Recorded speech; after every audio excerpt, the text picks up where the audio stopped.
So, let's say you're trying to live your life in Hyrule after the Great Calamity, and it comes to the point in your life where you want to settle down.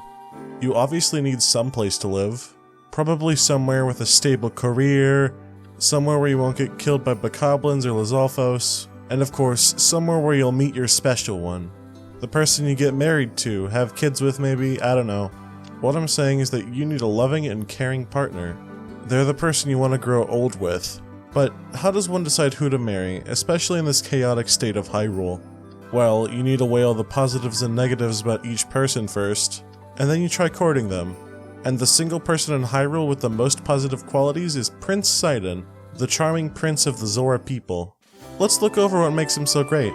The most obvious benefit of getting with Prince Sidon is that he's a prince of the Zora kingdom, meaning that if you marry him, you're entering into a family of wealth, fame, and prosperity. The Zora's domain is located in eastern Hyrule, and is arguably the most successful one still left after the Great Calamity. This is evident through their beautiful marble structures and massive bridge system. There's also a lot of roads for travelers and merchants, and while it's pretty easy to leave, why would you want to leave the Zora kingdom? The place is littered with massive glowing crystals and magnificent waterfalls. It's practically the perfect honeymoon vacation. Just moving there is one thing, but marrying Sidon will allow you to actually experience it fully. Don't forget, the Zora kingdom is also very wealthy, which probably means that Sidon's got a lot of rupees laying around. You know, just in case you ever wanted to go on a romantic getaway somewhere.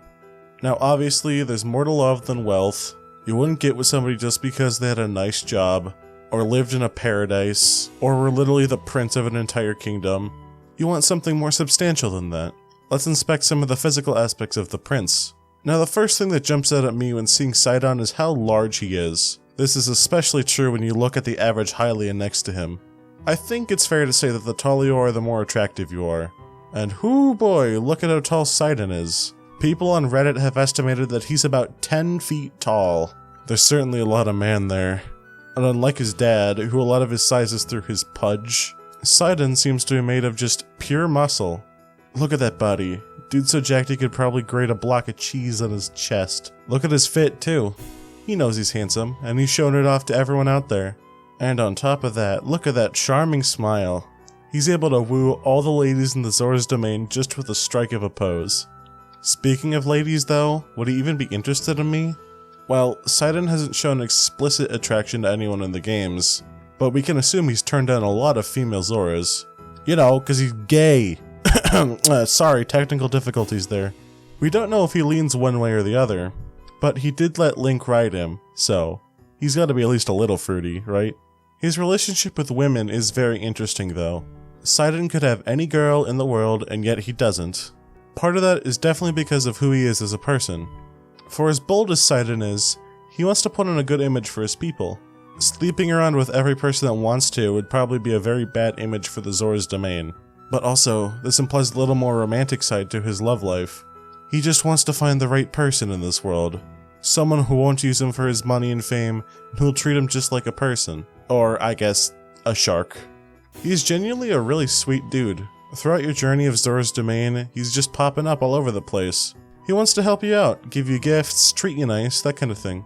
He's always making sure the player's okay at every step of the journey.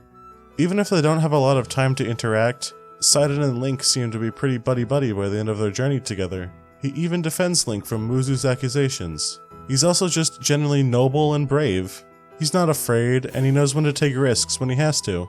He even confronts Va Ruta with you. Hell, the dude would have taken it out by himself if it wasn't for his weakness to shock arrows. He's just a generally good dude all around. So yeah, if you're vying for a husband in Hyrule, without breaking up a happy marriage of course, it doesn't get any better than Prince Sidon. The dude lives in the best place, has the best personality, and looks amazing. No wonder his popularity blew up online. So I think that's gonna be it for this video. If you like my content, then why not hit subscribe?